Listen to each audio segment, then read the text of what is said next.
Hi friends, ನಮಸ್ತೆ. ನಾನು ಲತಾ. ನಾನಿಲ್ಲಿ ರಾಗಿ ಸರಿ ಮಾಡ್ತಾ ಇದ್ದೀನಿ.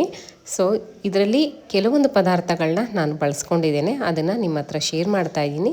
ಈ ಪದಾರ್ಥಗಳಿಂದ ನಿಮ್ಮ ಮಕ್ಕಳಿಗೆ ಕಫ ಆಗಲಿ ಕೆಮ್ಮಾಗಲಿ ಬೇಗ ಬರಲ್ಲ. ಇದನ್ನು ಒಂದು ಸ್ವಲ್ಪ ವೀಡಿಯೋನ ಸ್ಕಿಪ್ ಮಾಡದೆ ಕೊನೆವರೆಗೂ ನೋಡಿ. ನಾನು ಮೊದಲನೇದಾಗಿ ಡ್ರೈ ಫ್ರೂಟ್ಸ್ಗಳನ್ನೆಲ್ಲ ಈ ರೀತಿಯಾಗಿ ಹುರ್ಕೊಳ್ತಾ ಇದ್ದೀನಿ. ಸೀಡ್ಸ್ಗಳು ಕೂಡ ಬಳಸ್ಕೊಂಡಿದ್ದೇನೆ. ಸೀಡ್ಸಲ್ಲಿ ನಾನು ಪಂಪ್ಕಿನ್ನು ಮತ್ತು ಸನ್ಫ್ಲವರ್ ಸೀಡ್ಸ್ನ ಉಪಯೋಗಿಸ್ಕೊಂಡಿದ್ದೀನಿ. ಡ್ರೈ ಫ್ರೂಟ್ಸಲ್ಲಿ ನಾನು ಬಾದಾಮಿ, ವಾಲ್ನಟ್ಟು, ಗೋಡಂಬಿ, ಪಿಸ್ತಾ ಮತ್ತು ಹೆಸರು ಕಾಳು, ಗೋಧಿ, ರಾಗಿನ ಮೊಳಕೆ ಬರೆಸಿ ಸ್ವಲ್ಪ ನೆರಳಲ್ಲಿ ಒಣಗಿಸಿ ಅದನ್ನು ಕೂಡ ಇದೇ ರೀತಿಯಾಗಿ ನಾವು ಹುರ್ಕೋಬೇಕಾಗತ್ತೆ. ಎಳೆ ಮಕ್ಕಳಿಗೆ ಕ್ಯಾಲ್ಶಿಯಮ್ಮು ಮತ್ತು ಪ್ರೋಟೀನು ತುಂಬ ಅವಶ್ಯಕತೆ ಇರುತ್ತೆ. ಸೊ ಅದರಿಂದ ಸರಿ ಮುಖಾಂತರ ನಾವು ಮಕ್ಕಳಿಗೆ ಕೊಟ್ಟರೆ ತುಂಬಾ ಒಳ್ಳೆಯದು. ನಾನು ಇಲ್ಲಿ ಸರಿ ಮಾಡಬೇಕಾದಾಗ ಯಾವುದೇ ರೀತಿ ಸಕ್ಕರೆ ಆಗಲಿ ಬೆಲ್ಲ ಆಗಲಿ ಬಳಸಲ್ಲ. ಅದ್ರ ಬದಲಾಗಿ ಈ ರೀತಿ ಒಣ ಖರ್ಜೂರನ ಅದನ್ನು ಕೂಡ ಬಿಸಿ ಮಾಡಿ ಹುರ್ಕೊಂಡು ಹಾಕ್ಕೊಳ್ತೀನಿ. ನೋಡಿ, ನಾನು ಹೇಳ್ದಾಗೆ ಒಣ ಶುಂಠಿ ಮತ್ತು ಒಣ ಅರಿಶಿನ ಇದು ಸಹ ನಮಗೆ ನಮ್ಮ ಮಕ್ಕಳಲ್ಲಿ ಶೀತ ಕಟ್ಟಲ್ಲ.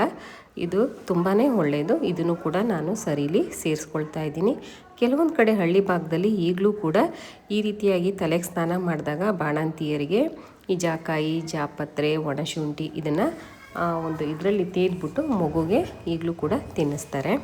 ಸೊ ಅದು ತುಂಬಾ ಒಳ್ಳೆಯದು. ಅದು ಕಫ ಆಗಲಿ ಶೀತ ಆಗಲಿ ಕಟ್ಟಲ್ಲ. ಅದ್ರ ಜೊತೆಗೆ ನಾನು ಕಾಳು ಮೆಣಸನ್ನು ಕೂಡ ಹಾಕ್ಕೊಳ್ತಾ ಇದ್ದೀನಿ. ಇಲ್ಲಿ ಕಾಳು ಮೆಣಸನ್ನು ಕೂಡ ಹುರ್ಕೊಳ್ತಾ ಇದ್ದೀನಿ. ಅದನ್ನು ನಮಗೆ ಎಷ್ಟು ಬೇಕು ಅನಿಸುತ್ತೋ ಅಷ್ಟು ಮಾತ್ರ ಕ್ವಾಂಟಿಟಿ ಹಾಕ್ಕೋಬೇಕು, ನೀವು ನೋಡಿಕೊಂಡು. ನೋಡಿ, ಜಾಯಿಕಾಯಿ ಮತ್ತು ಜಾಪತ್ರೆನ ಈ ರೀತಿಯಾಗಿ ಕುಟ್ಟಿ ಅದನ್ನು ಕೂಡ ನಾನು ಹುರ್ಕೊಳ್ತಾ ಇದ್ದೀನಿ.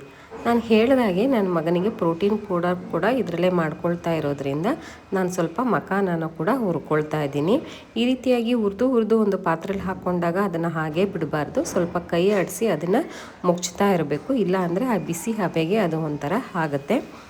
ಇದಾದಮೇಲೆ ನಾನು ಡೈರೆಕ್ಟಾಗಿ ಇದಕ್ಕೆ ಮಿಲ್ಲಿಂಗ್ಗೆ ಕೊಡ್ತಾಯಿದ್ದೀನಿ.